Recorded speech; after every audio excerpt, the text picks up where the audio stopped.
Hello everyone. तो हम आज बात करने वाले हैं खेसारी लाल यादव जी और शिल्पी राज का एक बहुत ही बेहतरीन बोलबम सॉन्ग के बारे में, जिसका पोस्टर आ चुका है और फुल वीडियो सॉन्ग का रिलीज डेट भी आ चुका है।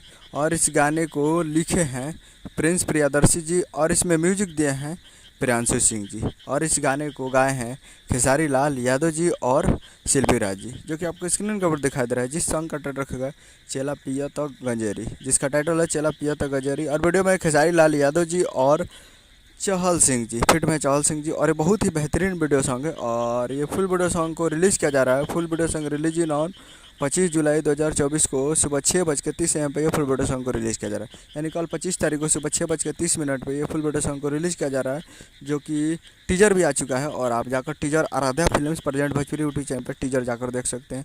और फुल वीडियो सॉन्ग के लिए कल सुबह में तैयार रहेगा 25 तारीख को सुबह 6:30 AM पे ये फुल वीडियो सॉन्ग को रिलीज़ किया जाएगा Aaradhya Films present Bhojpuri YouTube channel पे। तो ये अपडेट था। उम्मीद करूँगा वीडियो चला चैनल को सब्सक्राइब करें, बेल का बटन कैसे कि लाल यादव जी का लेटेस्ट आता है वीडियो चला वीडियो को लाइक कीजिए, चैनल को सब्सक्राइब कीजिए। मिलता है अगले वीडियो में, तब तक के लिए जय हिंद, जय भोजपुरी।